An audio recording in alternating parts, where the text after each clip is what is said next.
el departamento de Nariño, todo lo que ha vivido, toda esta catástrofe, muertes de inocentes, muertes de derrame de crudo, ha sido causa de un factor determinante, que son los cultivos ilícitos.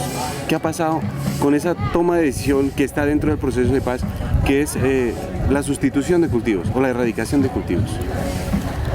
Bueno, pues yo no le daría tanto, o sea, yo no culparía tanto al problema de los cultivos ilícitos del resto de las dificultades que tenemos en Nariño. Lo que pasa es que Nariño tiene un abandono triste por parte del establecimiento. Entonces decir que los cultivos los que han generado esta etapa de violencia, esta etapa de todo lo que ha pasado, pues no es del todo cierto, ¿no? Hay una situación que ha obligado a la gente a cultivar coca, ¿cierto? Porque hay regiones muy apartadas, ¿cierto? ¿Qué hace un campesino por aquí a 9 horas de camino cultivando plátanos? ¿Cierto? Sin poderlo sacar. Sin poderlo sacar. Siembra una hectárea de coca, se echa 2 kilos de su producto al bolsillo porque él mismo lo transforma y se lo echa en un bolso y se va a venderlo a Pasto si quiere, a Bogotá si quiere, ¿cierto? Entonces, en esa medida consideramos nosotros, y el acuerdo así lo ve, es que la herramienta fundamental para salir del problema de los cultivos de uso ilícito es la sustitución, pero una sustitución en primer lugar concertada, voluntaria, pero con un alto contenido en proyección en materia de inversión social que salde la deuda histórica y que cierre esa brecha en los polos de desarrollo que hay entre el campo y la ciudad, ¿cierto?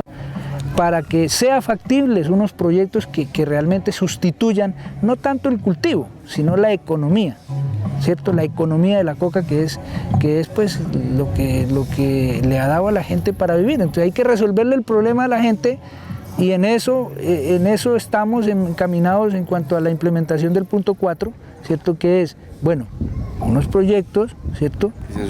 Que sean sustentables, que en el tiempo sean sostenibles desde el punto de vista comercial, ¿cierto? Y que generen los ingresos necesarios para que la gente pueda sobrevivir, para que la gente pueda subsistir, para que la gente pueda desarrollarse, porque no es solamente el pan de cada día, el futuro, los hijos. Aquí hay una cantidad de chinos, vea, ayudando aquí a poner carpas, a poner bombas. ¿Cuál es la aspiración de ellos? ¿Cuál es? No es porque quieran a las FARC, no, es porque quieren la paz, es porque saben que la paz les traería la universidad, es porque creen que la paz les traería mejores vías, mejores escuelas, les traería la salud, ¿cierto?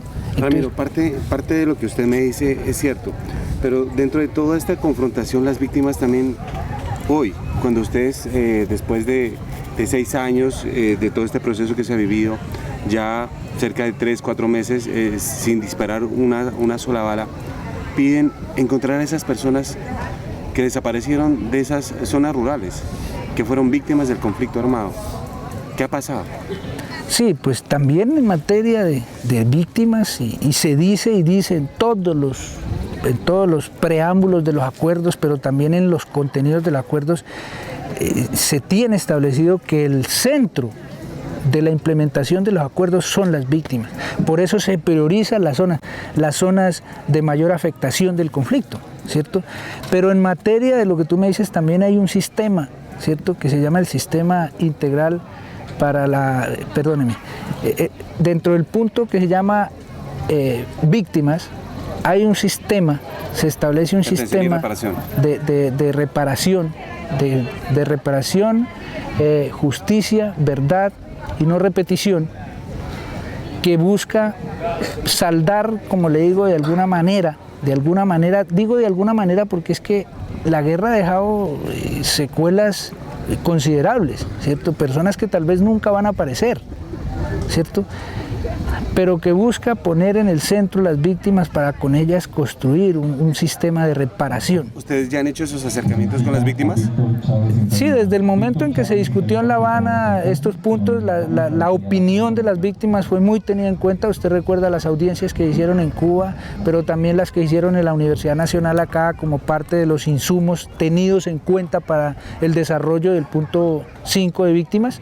Pues estamos ahí, estamos en ese proceso que se tiene que implementar, que tiene que instalarse ese sistema, que tiene que legalizarse la implementación de ese punto de víctimas, y en esa medida pues está también la Justicia Especial para la Paz, donde va a salir una gran cantidad de verdades. Y óigase bien, no son las verdades de las FARC, son las verdades del conflicto, donde participamos dos fuerzas en una guerra que se degradó a límites que todos conocemos, a límites que el mismo Estado cogió muchachos que no tenían nada que ver, los mandó matar y les puso uniformes de guerrilleros. O sea, eso es terrible, ¿cierto?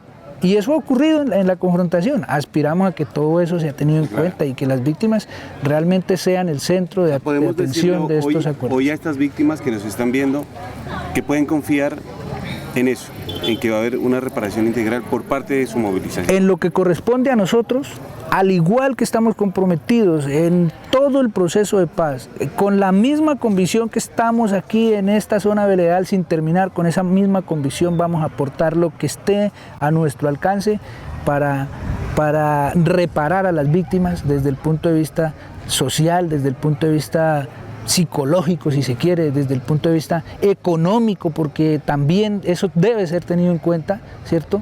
Que si bien no se puede devolver a una persona que ya desapareció, pero pues que su familia tenga otras oportunidades en cuanto a educación, en cuanto a, bueno, a inversión social en sus comunidades, tener en cuenta también que el acuerdo no mira a la víctima como el individuo, o sea, a más de ver a la víctima como individuo, mira también su entorno, o sea, su comunidad. Lo que nosotros decimos es que el pueblo colombiano en general es víctima del conflicto, y más las zonas donde se ha llevado la peor parte de la confrontación. Bueno, Ramiro, ya para terminar y redondeando esta entrevista, ¿qué pensar de esta forma de hacer los acuerdos del Fast Track? ¿Sirve, no sirve? ¿Ha valido de algo? ¿Hay temor por lo que se pueda manejar dentro de esos acuerdos del Fast Track? Bueno, el Fast Track pues es un mecanismo rápido que le da facultades al presidente para proponer y de manera rápida y directa aprobar los acuerdos en materia de reglamentación, ¿cierto? Pues aspiramos a que eso fuera así, ¿no? Pero entonces estamos asistiendo a un proceso de renegociación, de que todo el mundo le quiere meter la mano a los acuerdos, y pues en esa medida se corren algunos riesgos, o sea, ante todo decir, hombre, es que si nos gastamos 6 años haciendo unos acuerdos con los mejores exponentes del gobierno nacional y de la clase que tiene el poder, ¿cierto? Pero también con lo más granado y selecto de las FARC, ¿cierto? Gente dedicada, con mucha experiencia en procesos de paz, y se logra un acuerdo que si no es el perfecto es el mejor, porque ya está dando frutos, porque el hecho de que no estemos confrontados en este momento, pues eso es significativo, ¿cierto? Entonces poner en riesgo todo eso considero que no es necesario, y que por eso es que a veces parece que la decisión de la Corte, antes que una decisión jurídica, es una decisión política, como haciéndole un favor a quienes se oponen a este proceso de paz.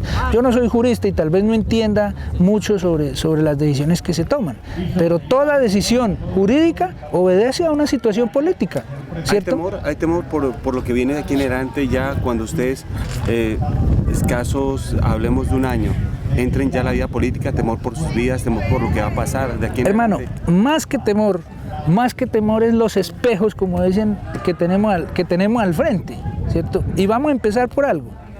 1. Desde los primeros acuerdos aquí, recuerde usted el mismo proceso de paz con el general Rafael Uribe Uribe en la guerra de los 1000 días. ¿Qué pasó con Rafael Uribe Uribe? Incumplimiento. Bueno, le incumplieron y lo mataron, y no le incumplieron a Uribe Uribe, le incumplieron al pueblo colombiano que anhelaba la paz. Y después pasamos por todos los procesos de paz de los años 50 y 60, donde también las guerrillas liberales fueron aniquiladas a bala, después de haber hecho la dejación de armas. El caso más emblemático del comandante de guerrillas Guadalupe Salcedo, ¿cierto? Pero mucho más adelante se vienen los procesos de paz de los 80 y los 90, vuelve y pasa lo mismo, ¿cierto? Entonces aniquilan al M-19 con la matanza de sus máximos dirigentes, pero también en ese momento se celebra un proceso de paz con con las FARC, y producto de esa negociación nace la Unión Patriótica, y pues todos sabemos lo que pasó con la Unión Patriótica. Entonces nosotros decimos, bueno, esta vez tiene que ser distinto, ¿cierto? Y ese es el optimismo. El temor, como tú dices, no es el temor, es la historia de la violencia en Colombia, es la historia de los procesos de paz en Colombia que nos dicen, hombre, hay un pasado que ustedes no pueden dejar de ver, que ustedes no pueden olvidar, ¿cierto? Y en esa medida no es tanto el temor, sino digamos así, la poca certeza de qué irá a pasar.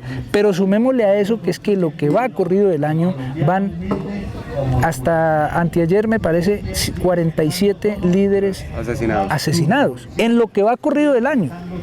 Entonces uno dice, bueno, vamos para donde vamos, pero ¿acaso no está ese pasado terrible de la violencia en Colombia en manos de las élites?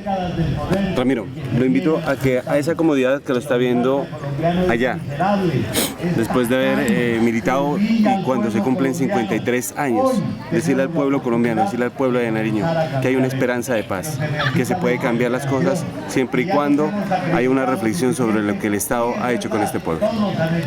Sí, la convocatoria, invitación al pueblo nariñense, del cual hago parte orgullosamente, es a sumarse a este torrente de iniciativas, pero también de masas que tenemos que transformar este país, que necesariamente está en nuestras manos coger esa herramienta que es el acuerdo de paz y ponerlo a disposición de las transformaciones sociales que necesita el país para, de alguna manera, resolver toda esta problemática que nos aqueja a nivel nacional. Ramiro, muchas gracias por compartir en Pasto Noticias esta información. Bueno, amigos televidentes, a pues a ustedes esta reflexión, 53 años de lucha que hoy se parte en dos la historia de Colombia, un camino y una marcha hacia la paz.